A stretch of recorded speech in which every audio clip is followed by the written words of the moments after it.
नमस्कार दोस्तों, आज से अपना यूट्यूब चैनल संतोष मैथमेटिक्स सेंटर पहाड़पुर पे हम लोग फिर से लाइव आए हैं। और लाइव आने का मूल मकसद है कि आज हम लोग चर्चा करेंगे बिहार विद्यालय परीक्षा समिति का जो परीक्षा होने वाला है, जो क्लास 10 का परीक्षा होने वाला है, इसके संदर्भ में हम लोग आज चर्चा करेंगे। और हम सामाजिक विज्ञान के बारे में चर्चा करेंगे। और सामाजिक विज्ञान में जो क्लास 10 के जो सामाजिक विज्ञान है उसका वस्तुनिष्ठ प्रश्न के बारे में सबसे पहले हम लोग चर्चा करेंगे।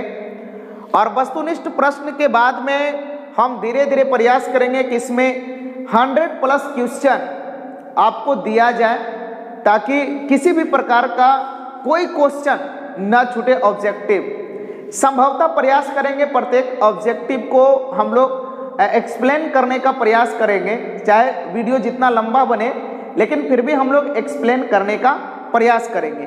तो आइए समय ज़्यादा न लेते हुए हम लोग प्रयास करते हैं। देखिए, सबसे पहला क्वेश्चन है कि रक्त एवं लौह नीति का अवलंबन, ध्यान दीजिएगा, रक्त एवं लौह नीति का अवलंबन किसने किया?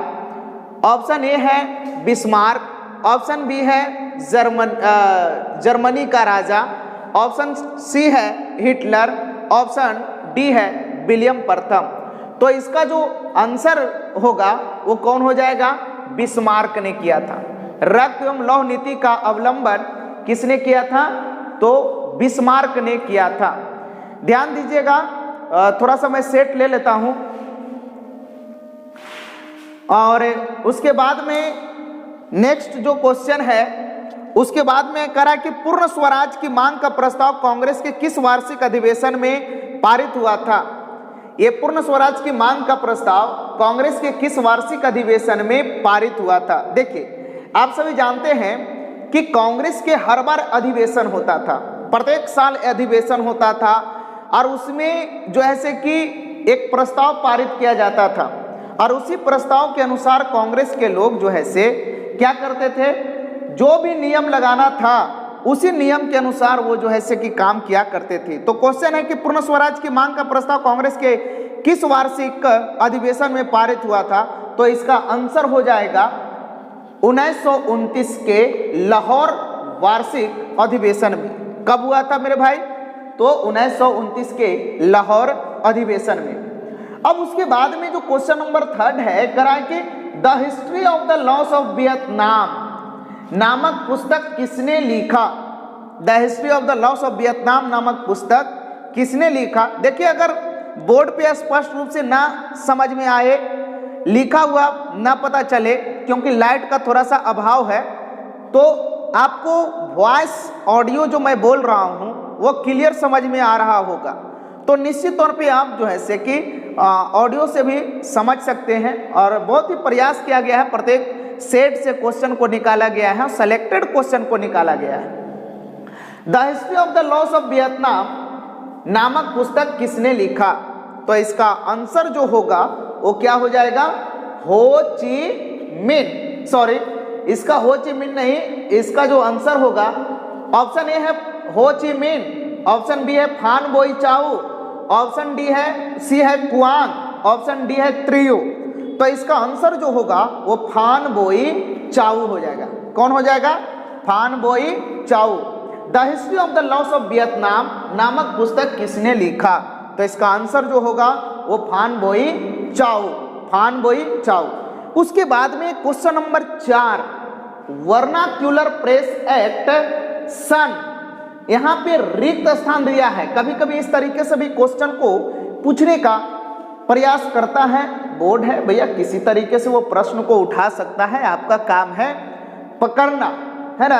तो वर्नाक्यूलर प्रेस एक्ट सन खाली स्थान ईस्वी में पारित किया गया था। ऑप्शन है 1878, 1870, 1948, 1920। तो इसका आंसर क्या हो जाएगा? 1878 में जो है से वर्नाक्यूलर प्रेस एक्ट को क्या किया गया? पारित किया गया। नेक्स्ट क्वेश्चन है, बोल्शेविक क्रांति का नेतृत्व खाली स्थान, रिक्त स्थान छोड़ा गया है, ने किया था? मेरे प्यारे मित्रों, ये यूरोप महादेश के बारे में आप सब जानते हैं कि ये सबसे बड़ा ही महत्वपूर्ण क्रांति माना जाता है। कौन सा क्रांति?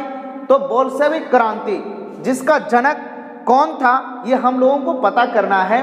आप देख रहे हैं ऑप्शन यहाँ पे दिया हुआ है, ट्रॉट्स्की, लेनिन या फिर विलियम द्वितीय या जार निकोलस द्वितीय। तो इसका जो आंसर होगा वो क्या हो जाएगा? लेनिन। नवंबर 1917 में हुआ था। इसको बोल्शेविक क्रांति का नाम दिया गया है और जिसका नेतृत्वकर्ता कौन थे? लेनिन थे। उसके बाद में ये देखिए ज्योग्राफी का सभी पूरा क्वेश्चन मिला हुआ है। हम लोग जो जितना भी आर्ट्स में, सामाजिक विज्ञान में इतिहास, भूगोल, इकोनॉमिक्स, पॉलिटी और उसके बाद में आपदा प्रबंधन, ये सब इसमें आ जाएगा। उसके बाद में है काली मृदा का दूसरा नाम क्या है? काली मृदा का दूसरा नाम क्या है? ऑप्शन ए है बालुई मृदा, ऑप्शन दूसरा रेंगूर मृदा, ऑप्शन सी है लाल मृदा, ऑप्शन डी है लेटेराइट मृदा। देखिए इसका जो आंसर हो जाएगा वो क्या हो जाएगा? रेंगूर मृदा, काली मृदा। अब देखिए काली मृदा में सबसे ज्यादा किसका उत्पादन अधिक होता है? तो कपास का। आप हम सब जानते हैं कि काली मृदा में कपास का उत्पादन सबसे अधिक होता है और उजला सोना के नाम से किसे जाना जाता है? तो कपास को जाना जाता है। कपास को उजला सोना के नाम से जाना जाता है। अब आइए नेक्स्ट क्वेश्चन है कि सीमेंट उद्योग का सर्व प्रमुख कच्चा माल क्या होता है? मेरे भाई सीमेंट उद्योग, आप कोई भी उद्योग लगाते हैं तो हर उद्योग के लिए क्या होता है? रॉ मटेरियल की आवश्यकता पड़ती है ना। तो रॉ मटेरियल की जो आवश्यकता पड़ती है तो उसमें हम लोग पढ़ रहे हैं कि सीमेंट उद्योग में भैया कौन सा रॉ मटेरियल की आवश्यकता पड़ता है? ऑप्शन ए है ग्रेनाइट, ऑप्शन बी है बॉक्साइट, ऑप्शन सी है चूना पत्थर, ऑप्शन डी है लौह अयस्क। तो इसका जो आंसर होगा वो हो जाएगा चूना पत्थर। ध्यान दीजिएगा, चूना पत्थर जो होता है वो सीमेंट उद्योग का सबसे कच्चा मटेरियल होता है। तो इतना का आप तब तक स्क्रीनशॉट लेंगे। चलिए कुछ और क्वेश्चन को हम लोग देखने का प्रयास करते हैं। अब अगला क्वेश्चन है कि भारत में 2001 तक कितने प्रतिशत क्षेत्र में वन का विस्तार था? देखिए यहाँ भी क्वेश्चन लिखा गया है कि भारत में 2001 तक, देखिए 2001 ये किताब पुराना है भैया, 2010 में ही किताब आ गया था। जो सिलेबस आप लोग पढ़ रहे हैं ना, 2011 में नया सिलेबस बना था, तो 2011 में लॉन्च किया था। तो 2011 से पहले 2010 में ही किताब छप चुका था और जनगणना कब हुआ? 2011 के लास्ट में। लेकिन 2011 के लास्ट में जब जनगणना हुआ तो 2011 का जनगणना इसमें दिया नहीं गया है। जो कुछ भी दिया गया है वो कब का जनगणना दिया गया है? वो 2001 का जनगणना इसमें समावेशित किया गया है। जो आप सिलेबस वर्तमान में पढ़ रहे हैं, ऐसे 10 साल पे सिलेबस बदलने का बिहार सरकार का एक रूल रेगुलेशन है, बट इस बार अभी तक नहीं बदला है। रीजन है थोड़ा सा कोरोना काल हो जाने के वजह से भी सिलेबस नहीं बदल पाया। तो आइए हम लोग देखते हैं भारत में 2001 तक कितने प्रतिशत क्षेत्र पर वन का विस्तार था। ऑप्शन ए है 25%, ऑप्शन बी है 19.27%, ऑप्शन सी है 20.47%, ऑप्शन डी है 20.60%। तो इसका जो आंसर होगा वो क्या हो जाएगा? 19.27%। नेक्स्ट क्वेश्चन है किस देश में बहुदलीय व्यवस्था नहीं है? बहुदलीय व्यवस्था का मतलब होता है कि किसी देश में जो है ना एक ही दल होता है और उसी दल को जो है वहाँ के नागरिक क्या करते हैं? सिलेक्शन करते हैं, सेलेक्ट करते हैं, चुनने का काम करते हैं। लेकिन कुछ ऐसे देश होते हैं जहाँ पे क्या होता है?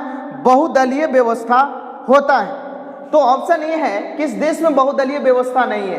पाकिस्तान, ऑप्शन बी है भारत, ऑप्शन सी है बांग्लादेश, ऑप्शन डी है ब्रिटेन। तो मेरे प्यारे मित्रों एक बात को ध्यान रखिए, पाकिस्तान में बहुदलीय व्यवस्था है, मतलब एक पार्टी से अधिक 2 पार्टी यहाँ पे चुनाव लड़ती है।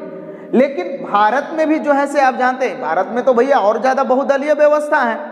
कई एक पार्टी है, आप जानते हैं लोजपा है, भाजपा है, बसपा है, आरजेडी है, आपका उसके बाद में कांग्रेस है, पता नहीं सपा है, बहुत सारा पार्टियां हैं, तो यहाँ पे तो एकल दल का व्यवस्था नहीं है। बांग्लादेश में भी 2 दल का व्यवस्था है, मतलब 2 दल से अधिक बहुदलीय है।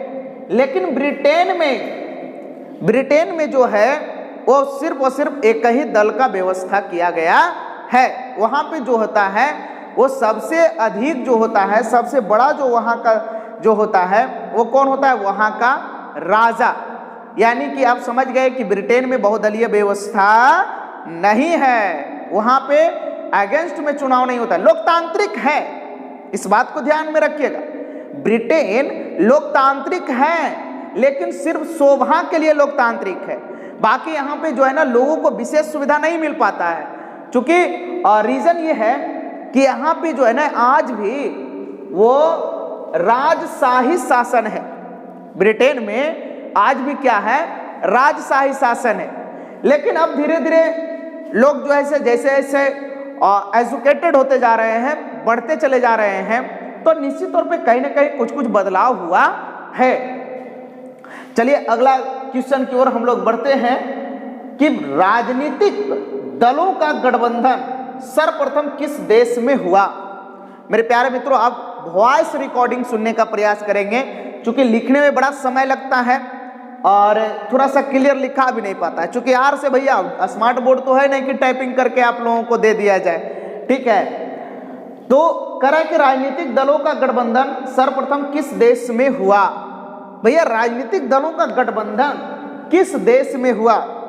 अब ऑप्शन है राजनीतिक दलों का गठबंधन सर्वप्रथम किस देश में हुआ। ध्यान दीजिए, यहाँ पे क्वेश्चन था कि किस देश में बहुदलीय व्यवस्था नहीं है, लेकिन इसके बाद में नेक्स्ट जो क्वेश्चन है राजनीतिक दलों का गठबंधन सर्वप्रथम किस देश में हुआ, तो ये कहाँ हुआ, ब्रिटेन में हुआ। देखिए नाम कमाने में आगे था ब्रिटेन, नाम कमाने में, धन कमाने में, पैसा कमाने में, इज्जत कमाने में रहे या ना रहे, लेकिन बस नाम ना, इज्जत और नाम में अलग होता है। नाम जैसे खाली बस कि ब्रिटेन जो है से प्रथम राजनीतिक दलों का गठबंधन किया, यह आप हम सब जान रहे हैं, है ना। उसके बाद में क्या होता है कि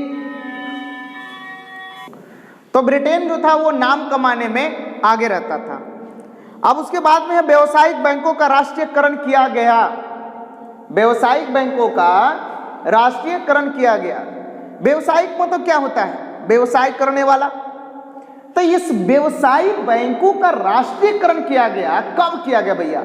ऑप्शन ए है 1996 में, ऑप्शन बी है 1969 में, ऑप्शन सी है 1975 में, ऑप्शन डी है 1980 में।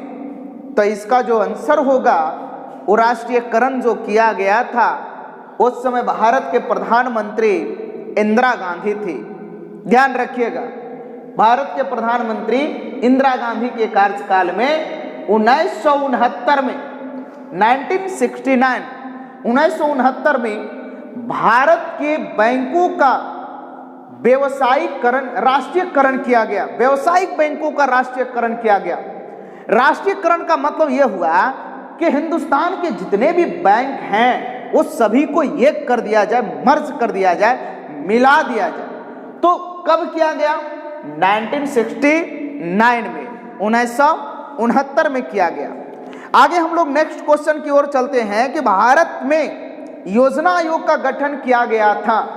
ध्यान दीजिएगा, भारत में योजना आयोग का गठन किया गया था। याद रखिए भारत में योजना आयोग का गठन कब किया गया। तो आप जानते हैं कि योजना आयोग का गठन 15 मार्च 1950 को किया गया था। देखिए योजना आयोग का गठन कब किया गया। ऑप्शन है 15 मार्च 1950, 15 मई 1950, 12 जून 2016, या डी में है 15 अक्टूबर 1951। ध्यान दीजिए मेरे प्यारे मित्रों, 15 मार्च 1950 को योजना आयोग का गठन किया गया। अब इसका एक कहानी सुन लिया जाए कि योजना आयोग के गठन में के दरमियान भारत के प्रधानमंत्री कौन थे। और एक बात को याद रखिए, जो योजना आयोग के जो अध्यक्ष होते थे वो कौन होते थे, जो भारत के लेटेस्ट प्रधानमंत्री होते थे वही योजना आयोग का क्या होते थे, अध्यक्ष होते थे। लेकिन आप जानते हैं कि 2014 में लोकसभा का चुनाव होता है और इस 2014 के लोकसभा चुनाव के दरमियान में भारत के प्रधानमंत्री बदल जाते हैं और वो भारत के प्रधानमंत्री कौन बनते हैं? नरेंद्र मोदी जी बन जाते हैं, है ना, नरेंद्र दामोदर दास मोदी। और ये जब बनते हैं तो ये इन्होंने क्या किया कि इस योजना आयोग का नाम बदल दिया। जो 15 मार्च 1950 को पंडित जवाहरलाल नेहरू के नेतृत्व में योजना आयोग का गठन किया गया था, इस योजना आयोग का नाम को क्या कर दिया गया? बदल दिया गया। और जब नाम को बदले तो बदलने के बाद में इसका नामकरण करके क्या कर दिए? इसका नामकरण करके नीति आयोग बना दिए। क्या बनाए? नीति आयोग। देखिए लेटेस्ट आपके एक किताब के अकॉर्डिंग ही क्वेश्चन पूछेगा, लेकिन भैया जानकारी के लिए हम और आप सबको रखना पड़ेगा, जानना पड़ेगा। बिना जान ले तो रास्ता भुला जाइएगा और रास्ता भुलाइएगा तो मिलेगा नहीं। इस बात को ध्यान में रखिएगा, है ना। मोटरसाइकिल से यात्रा कर रहे हैं, अरे साला यही गलिया में था, अब कौन गलिया में है ये तो देखना पड़ेगा ना। यही गलिया में कल मिली थी, लेकिन मिली थी तो कैसे मिली थी, कब मिली थी, इस बात को पूरी तरीके से जानकारी रखना पड़ेगा। तो हम लोगों ने देखा कि योजना आयोग का गठन 15 मार्च 1950 को किया गया, लेकिन अब इसके दरमियान में 15 मार्च 1950 के बाद में अब योजना आयोग का नाम को क्या कर दिया गया? बदल दिया गया। और नाम को बदलने के दरमियान में उस देश का प्रधानमंत्री कौन थे? तो प्रधानमंत्री नरेंद्र मोदी जी थे। अब नरेंद्र मोदी जी जो है से कि योजना आयोग के नाम को बदल करके नीति आयोग बना दिए। चूंकि अब देखिए तो नीति आयोग के अध्यक्ष कौन हो गया? प्रधानमंत्री जो है वर्तमान में जो प्रधानमंत्री रहेंगे वही इसका क्या होंगे? अध्यक्ष होंगे। तो वर्तमान में भारत के प्रधानमंत्री कौन है? नरेंद्र मोदी जी हैं। तो नीति आयोग के अध्यक्ष कौन हो जाएंगे? नरेंद्र मोदी जी हो जाएंगे। अब उसके बाद में हम लोग देखते हैं क्वेश्चन नंबर 12 देख लिए। क्वेश्चन नंबर 13, भारत की आर्थिक व्यवस्था खाली स्थान है। तो भारत की आर्थिक व्यवस्था पूंजीवादी, समाजवादी, मिश्रित या इनमें से कोई नहीं। ध्यान दीजिए मेरे प्यारे मित्रों, यहाँ पे लिखा गया है कि भारत की आर्थिक व्यवस्था क्या है। भारत में पूंजीवादी है, अभी तक तो नहीं है, लेकिन मोदी जी करने का प्रयास कर रहे हैं। समाजवादी है, नहीं अभी तक तो नहीं है। मिश्रित है, इसमें अभी डॉट है, नॉट, इनमें से कोई नहीं, ये तो हो ही नहीं सकता है। तो क्या हो जाएगा? मिश्रित हो जाएगा। क्या हो जाएगा? मिश्रित हो जाएगा। अब देखिए मेरे प्यारे मित्रों, अगला क्वेश्चन की ओर चलते हैं। कार्ल मार्क्स का जन्म कहाँ हुआ था? तो कार्ल मार्क्स का जन्म जो हुआ था इंग्लैंड में हुआ, या जर्मनी में हुआ, या इटली में हुआ, या रूस में हुआ। कार्ल मार्क्स के बारे में आप लोग सभी को जानते हैं कि जेनी नामक एक लड़की से कार्ल मार्क्स का जो है से मोहब्बत हो जाता है, और मोहब्बत होने के दरमियान में वही जो है से जेनी से इनका जो है से कम उम्र में ही ब्याह हो जाता है कार्ल मार्क्स का। विशेष आप लोग इतिहास का बुक निकाल लीजिएगा और कार्ल मार्क्स के जीवनी को थोड़ा सा पढ़ लीजिएगा, बहुत अच्छे तरीके से मोहब्बत करने का प्रयास करते हैं, है ना। अब देखिए कार्ल मार्क्स का जन्म कहाँ हुआ था? इंग्लैंड में हुआ, जर्मनी में हुआ, इटली में हुआ, या फिर रूस में हुआ? ध्यान देना बउआ, कार्ल मार्क्स का जन्म जो हुआ था वो कहाँ हुआ था? जर्मनी में हुआ था। अब उसके बाद में हम लोग देखते हैं अगला जो क्वेश्चन है। देखिए अगला क्वेश्चन मैं आप लोगों को स्क्रीन पे लिख दूंगा और स्क्रीन पे ही आप लोगों को समझने का प्रयास करना है। चलिए अब मैं वॉइस रिकॉर्डिंग कर करके आपको सिर्फ स्क्रीन पर ही क्वेश्चन नजर आएगा। कह रहा है जालियांवाला बाग हत्याकांड कब हुआ था? मेरे प्यारे मित्रों, जालियांवाला बाग हत्याकांड आप सभी जानते हैं कि ये पंजाब में ये घटना घटी थी। जालियांवाला बाग हत्याकांड का जो घटना घटा, ये कहाँ घटा? पंजाब में घटा। और ये कब घटा? तो 13 अप्रैल 1919 को, 13 अप्रैल 1919 को पंजाब में एक जालियांवाला बाग एक मैदान है, उस मैदान में जालियांवाला बाग हत्याकांड घटा। और इस घटना को अंजाम देने वाला कौन था? तो ये था इसका नाम जो था जनरल ओ डायर। ध्यान रखिएगा, जनरल ओ डायर।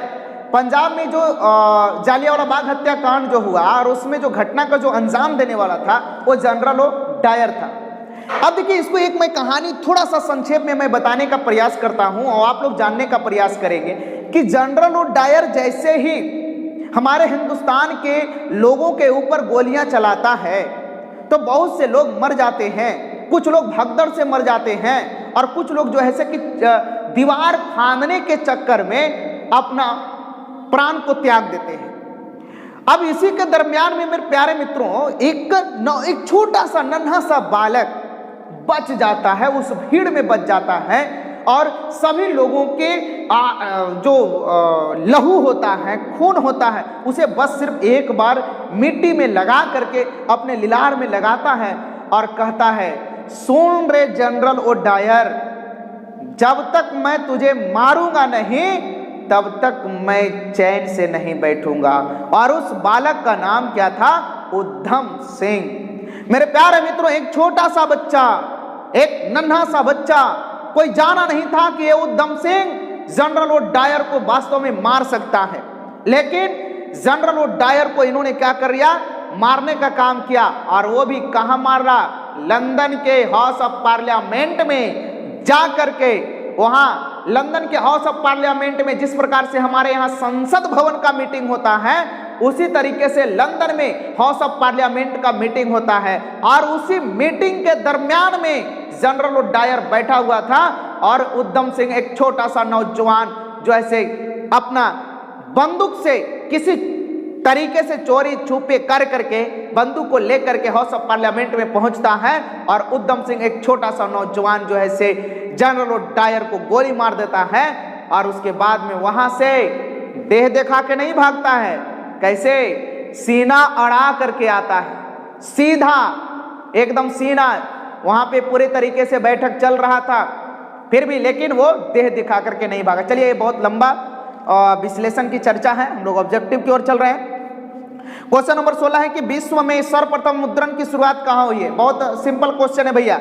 विश्व में सर्वप्रथम मुद्रण की शुरुआत कहां हुई है? तो इसका आंसर क्या हो जाएगा? चीन। कहां हुआ था? चीन में हुआ था। भारत के किस स्थान पर पहला परमाणु ऊर्जा केंद्र स्थापित किया गया था?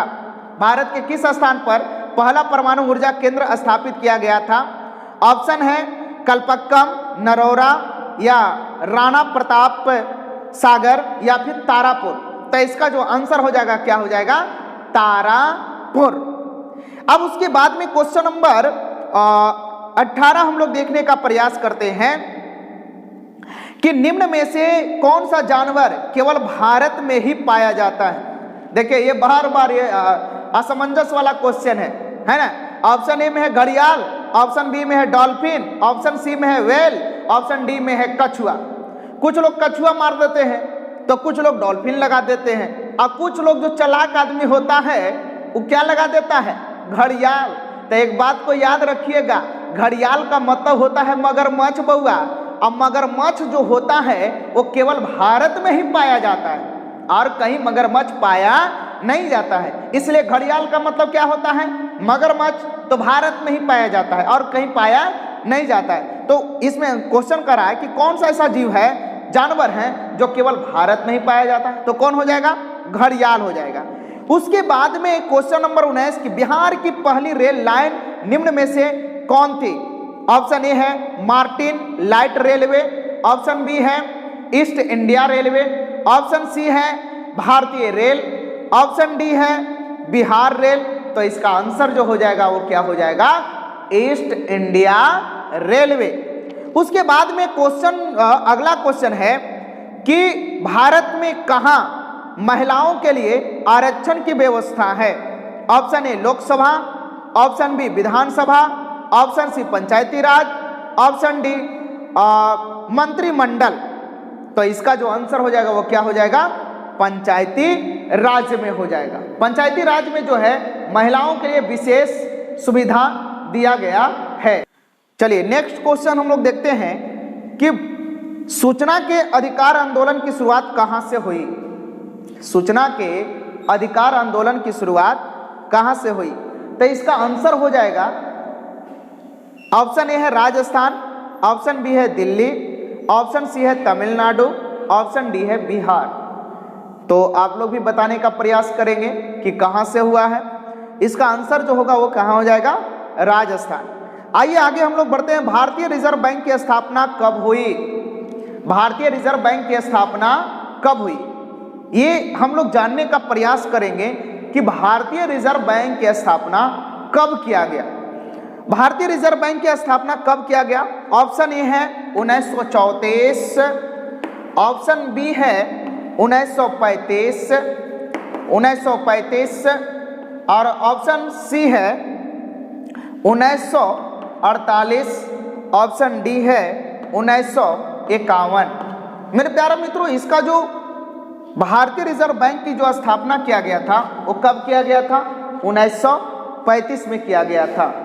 अब उसके बाद में आप सभी जैसा कि जानते हैं कि रिजर्व बैंक ऑफ इंडिया को भारत में बैंकों का बैंक कहा जाता है। रिजर्व बैंक ऑफ इंडिया को भारत में बैंकों का बैंक कहा जाता है।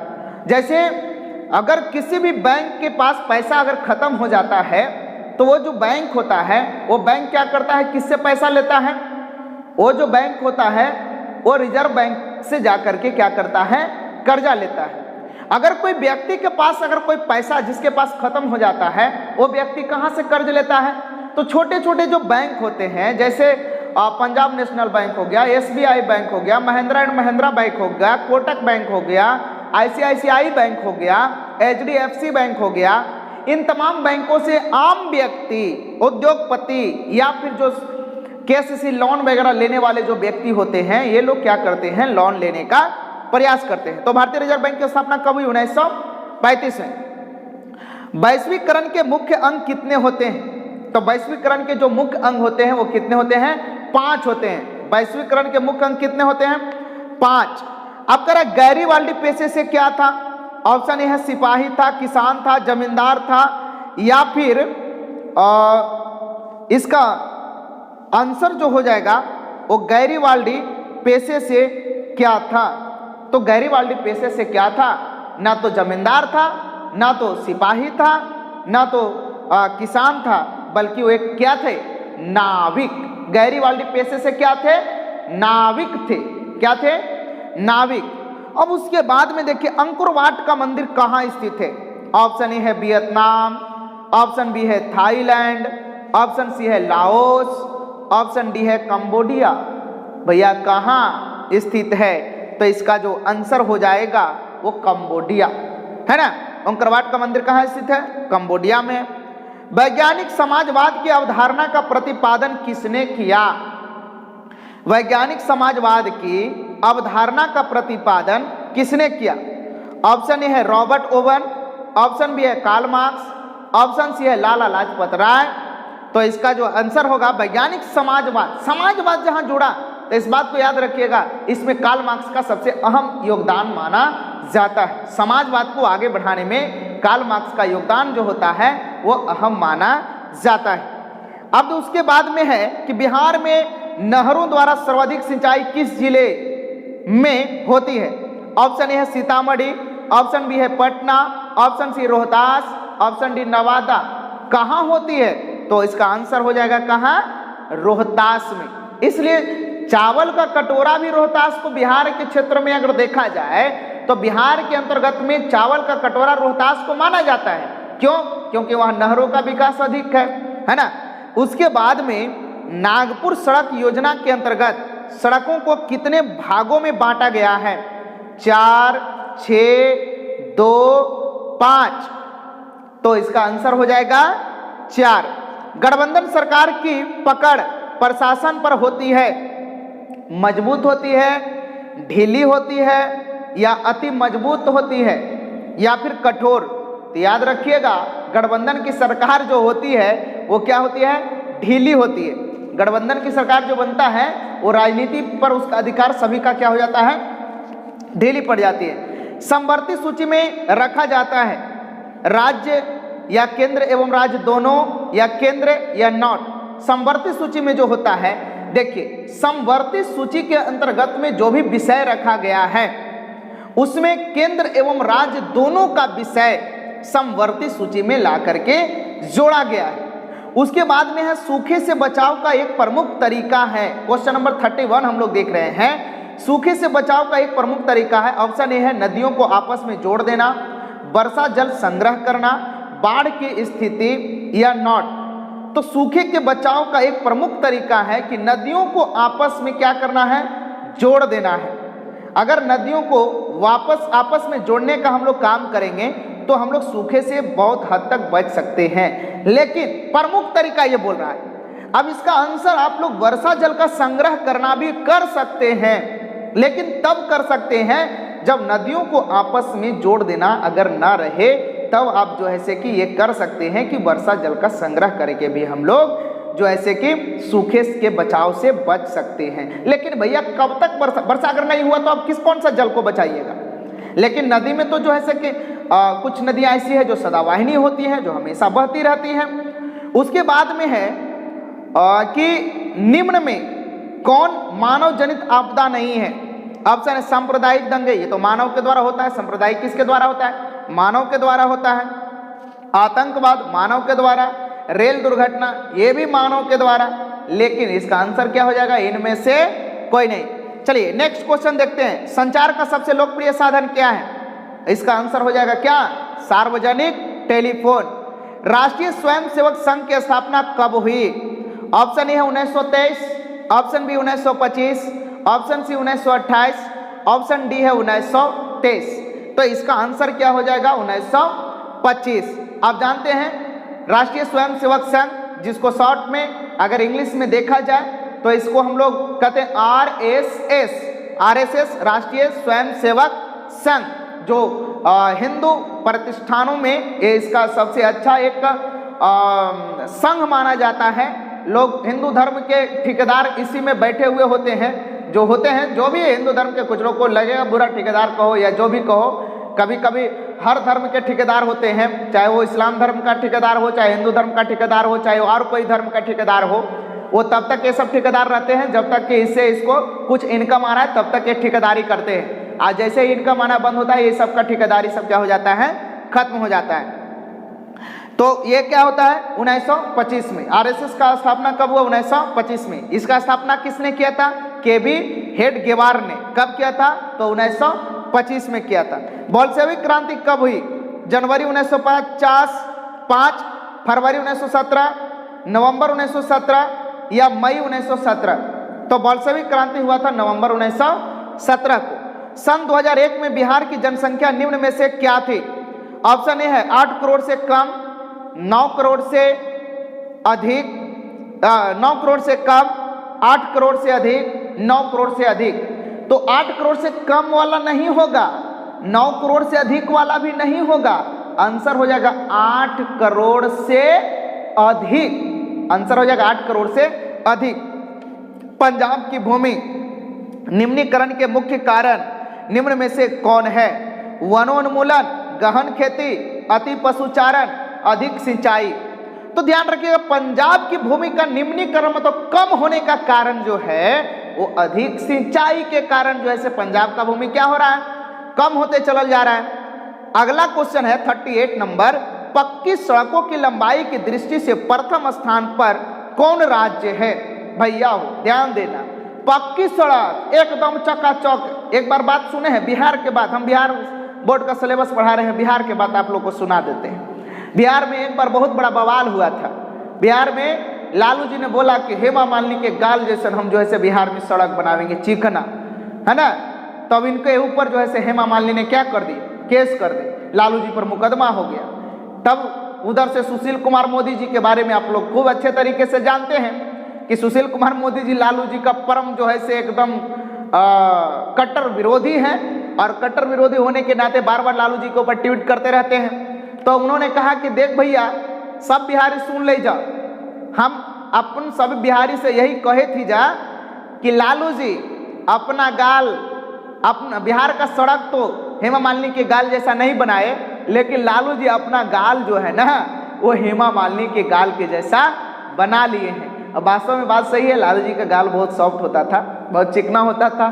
तो भले ही रोड नहीं बन पाया, लेकिन खैर ये कमेंट था दोनों नेताओं का। तो पक्की सड़कों की लंबाई की दृष्टि से प्रथम स्थान पे महाराष्ट्र आता है। कौन आता है? महाराष्ट्र, जहां पे पक्की सड़कों का जाल बिछा हुआ है। किस राज्य में? महाराष्ट्र में। भैया महाराष्ट्र, कोलकाता और दिल्ली, यही 3 वो तो राज्य था जो अंग्रेजों ने यहाँ पे फैक्ट्रियां स्थापित किया और अपने वस्तु को इधर से उधर ट्रांजैक्शन करना था, भेजने का काम करना था। तो इन लोगों ने क्या किया कि इन तमाम जगहों पे जो है कि सड़क बनवाना शुरू किया। और सड़क बनाने के दरमियान में सभी जगहों पे सड़क आसानी से बनते चला गया। निम्नलिखित में खरीफ फसल कौन है? खरीफ फसल आप सब जानते हैं कि जिसमें जिसमें चावल सबसे प्रमुख, धान का खेती खरीफ फसल में, और रबी फसल में गेहूं का सर्वप्रमुख। तो निम्नलिखित में खरीफ फसल कौन है? ऑप्शन है गेहूं, सरसों, चावल, मटर। तो आंसर क्या हो जाएगा भैया? चावल, है ना।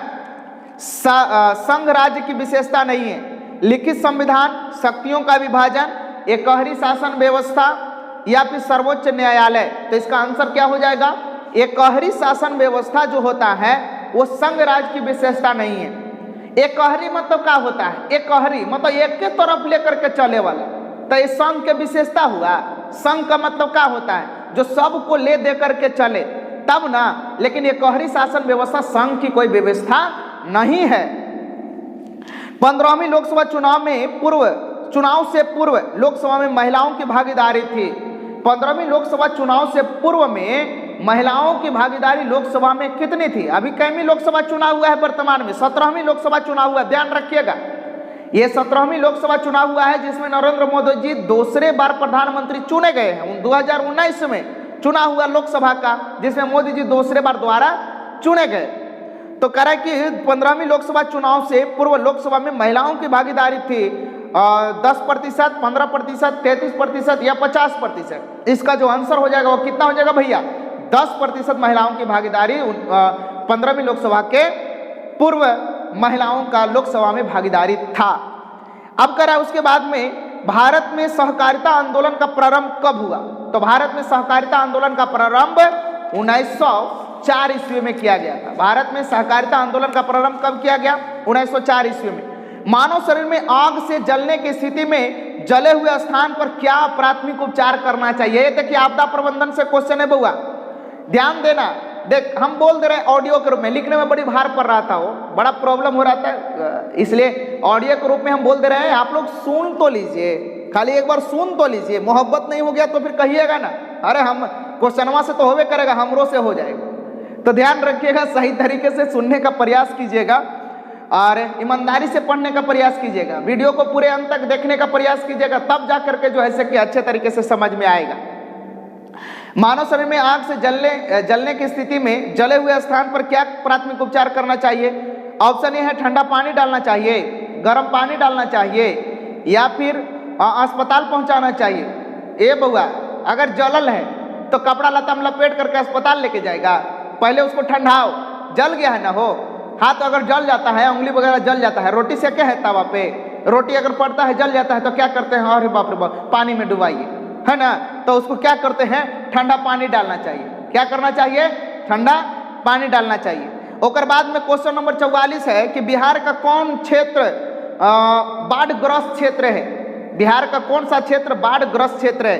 पूर्वी बिहार, दक्षिणी बिहार, पश्चिमी बिहार, उत्तरी बिहार। ये बउआ, ये उत्तरी बिहार जो है ना, हम लोग दक्षिणी बिहार में है। हमारा जो गया डिस्ट्रिक्ट है वो दक्षिणी बिहार में है, और उसके बाद में जो उधर जो नरकटियागंज, किशनगंज, अररिया, ये सब जो जगह है वो सब उत्तरी बिहार में पड़ता है। बेचारा उन लोग को बहुत कष्ट होता है, हर साल बाढ़ आ जाता है, जिसके वजह से उन लोग का जान माल की बहुत क्षति होती है ना।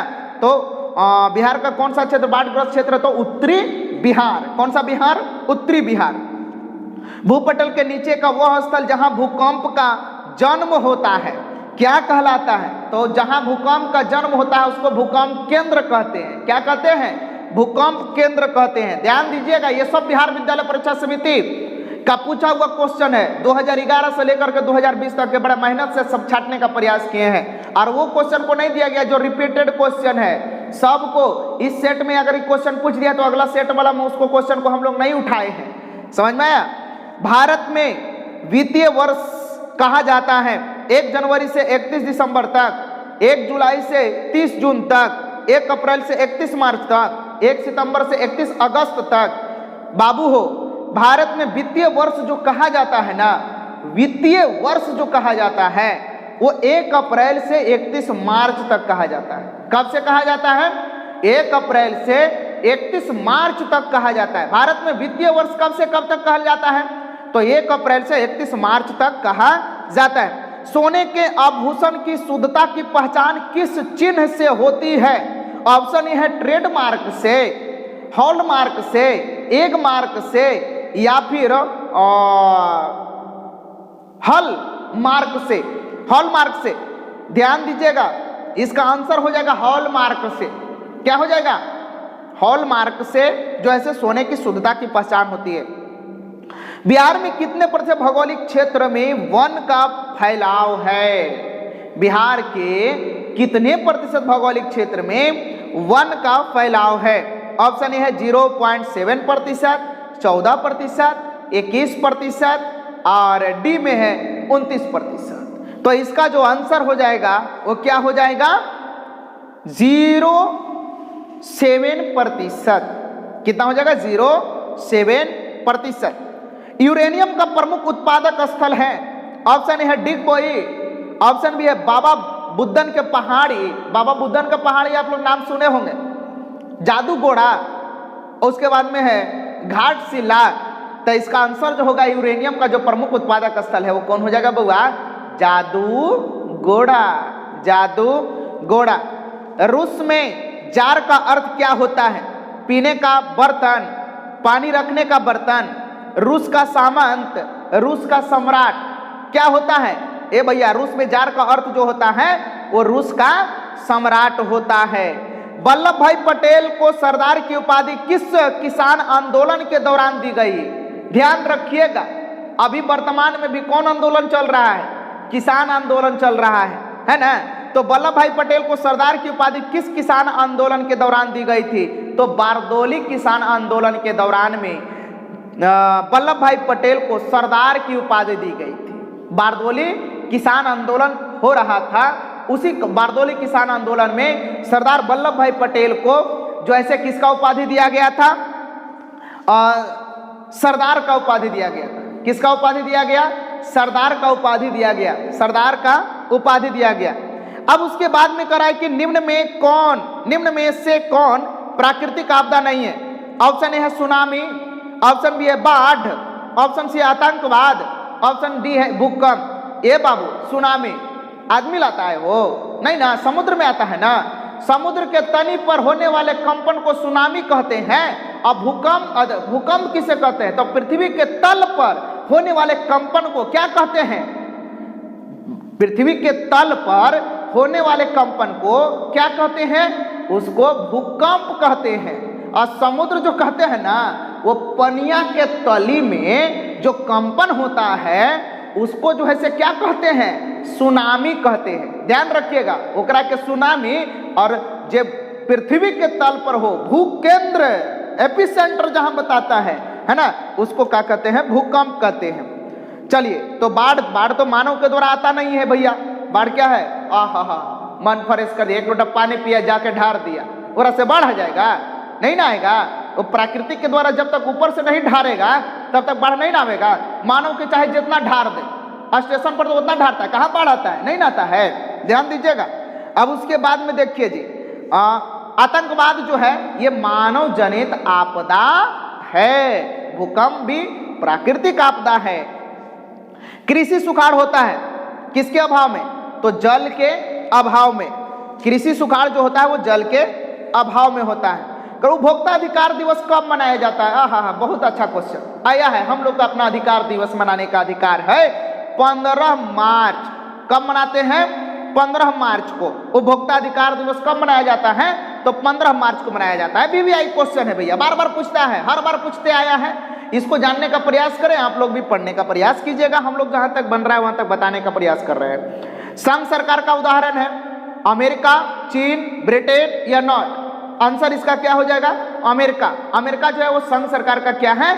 उदाहरण है। उसके बाद में कह रहा है निम्नलिखित व्यक्तियों में कौन लोकतंत्र में रंग भेद नीति के विरोधी नहीं थे? ऑप्शन ए है Martin Luther, Mahatma Gandhi, Olympic धावक टॉमी स्मिथ या जेड गुड्डी। तो इसका आंसर क्या हो जाएगा? जेड गुड्डी, जेड गुड्डी, है ना। लोकतंत्र के रंग भेद नीति के विरोधी नहीं थे, जेड गुड्डी। जनसंख्या का घनत्व सबसे अधिक कहां होता है? एकदम लॉलीपॉप क्वेश्चन तो है। टिक याद है, महानगर में, नगर में, शहर में, महानगर में, इनमें से कोई नहीं। तो कहां हो जाएगा? महानगर में। कहां हो जाएगा? महानगर में जनसंख्या सबसे अधिक मिलता है, घनत्व सबसे अधिक होता है भैया। डेंसिटी, डेंसिटी का मतलब 1 किलोमीटर में जितने लोग बसे हुए हैं, अगर 1 किलोमीटर के अंदर में ठोंच के अगर 10, 20, 50, 100 आदमी को बैठा दिया जाए तो हम कहेंगे ना कि इस 1 किलोमीटर में जन घनत्व की संख्या सबसे अधिक है। लेकिन 1 किलोमीटर जगह है, लेकिन ओकरा में 5 आदमी अपना घर बना करके रह रहा है, तो भैया जन घनत्व वहां अधिक है कि जहां 50 आदमी 1 किलोमीटर में, वहां अधिक है। तो जन घनत्व वहां अधिक है जहां 1 किलोमीटर में 50 आदमी है, और 1 किलोमीटर में जहां अगर 5 आदमी है तो वहां जन घनत्व क्या है, कम है, और वहां जन घनत्व अधिक है। उसके बाद में गिरमिटिया मजदूर बिहार के किस क्षेत्र से भेजे जाते हैं? तो आप सभी जानते हैं, जब जाना पहचाना क्वेश्चन है, पश्चिमी क्षेत्र से। कहां से भेजे जाते हैं? पश्चिमी क्षेत्र से। महासागर के तल्ली पर होने वाले कंपन को किस नाम से जाना जाता है? महासागर के, इसके पहले वाला क्वेश्चन में बोला था कि अगर पृथ्वी के तल्ली पर कंपन हो तो भूकंप, और महासागर या समुद्र के तल्ली पर कंपन हो तो उसको सुनामी कहते हैं। ध्यान दीजिएगा, महासागर के तल्ली पर होने वाले कंपन को क्या कहते हैं? सुनामी कहते हैं। किस क्षेत्र को प्राथमिक क्षेत्र कहा जाता है? सेवा क्षेत्र, कृषि क्षेत्र, औद्योगिक क्षेत्र, या इनमें से कोई नहीं? तो कृषि क्षेत्र को क्या बोला जाता है? प्राथमिक क्षेत्र कहा जाता है। बिहार के किस जिले का प्रति व्यक्ति आय सर्वाधिक है? ऑप्शन ए है पटना, ऑप्शन बी है गया, ऑप्शन सी है शिवहर, ऑप्शन डी है नालंदा। कहाँ के? तो बिहार के जो पटना जिला है ना बउआ, वो बड़ा एकदम थोड़ा शहरी क्षेत्र है। वो शहरी क्षेत्र रहने के कारण जो है कि पटना में ना यहाँ का जो लोगों का जो प्रति व्यक्ति आय है वो थोड़ा क्या है, अधिक है, क्योंकि बिहार के अलग अलग जिला से लोग वहाँ पैसा लेकर के पहुँच जाते हैं। और मेहरारू को अगर लिपस्टिको खरीदे है तो कहाँ से खरीदेगा? पटना से जाके खरीदेगा। मेहरारू पूछेगा कहाँ से लेने हुए जी? चुप चुप, बहुत बड़का शहर से लेके अलिए है। कहाँ से? पटना से न लेके अलिए है। पटना से लेने हुए जी, अच्छा ठीक है, बहुत अच्छा है जी। भले ही आप ला करके लोकल से दे दीजिए ना, कोई दूसरे शहर से दे दीजिए ला करके, लेकिन कहिए कहाँ से?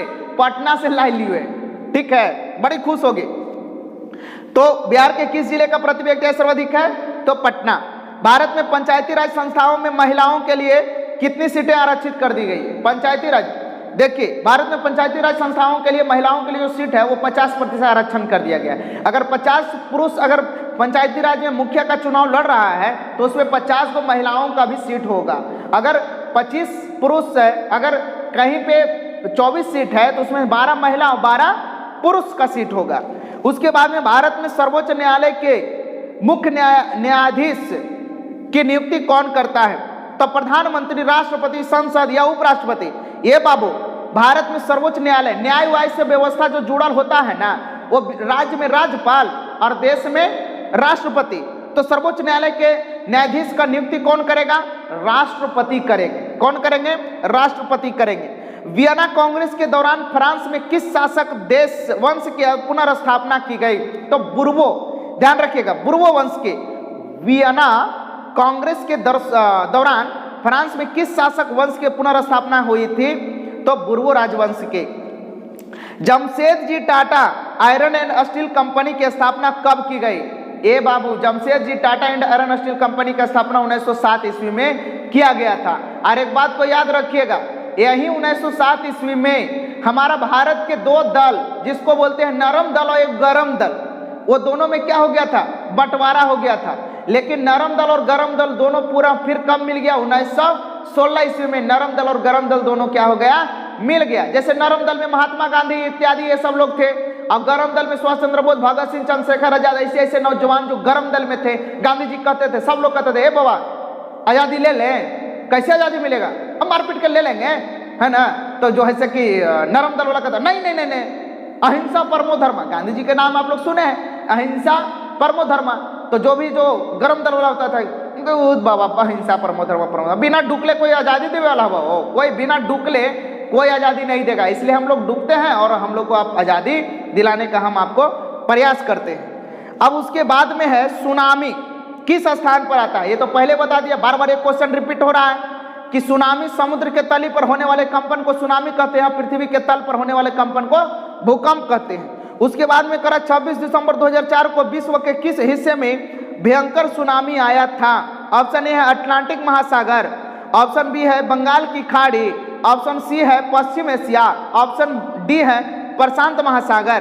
तो इसका जो आंसर हो जाएगा ना बाबू, 26 दिसंबर 2004 को वो बंगाल की खाड़ी में जो ऐसे भयंकर सुनामी आया था। कहाँ आया था? बंगाल के खाड़ी में। निम्नलिखित में से कौन राष्ट्रीय दल है? राष्ट्रीय जनशक्ति party, Bharatiya Janata party, Bahujan Samaj party, राष्ट्रीय जनता दल। इसका जो आंसर हो जाएगा वो क्या हो जाएगा? राष्ट्रीय जनता दल। कौन राष्ट्रीय दल है? तो राष्ट्रीय जनता दल। अभी इसमें भारतीय जनता पार्टी भी राष्ट्रीय दल है।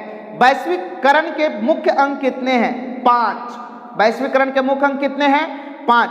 भारत में उपभोक्ता संरक्षण अधिनियम की घोषणा कब हुई थी?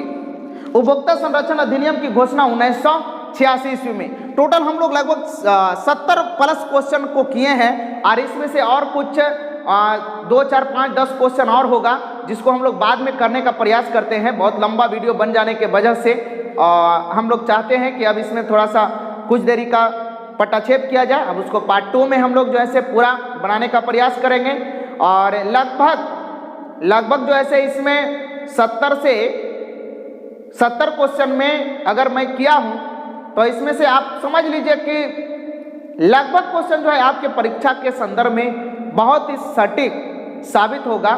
अब आपके ऊपर निर्भर करता है भैया कि आप कितना अच्छे तरीके से अध्ययन करते हैं। तो ये ऑब्जेक्टिव करा देने से आप ये मत समझिएगा कि आपका भविष्य तय हो गया कि हम सबसे बड़ा महान बन गए। इस बात को याद रख लीजिए, 100% हम रिजल्ट देने की कल्पना नहीं कर सकते हैं, लेकिन एक चीज तो हम कर सकते हैं ना कि कम से कम 100% में तो 50% तो चांस बनता है।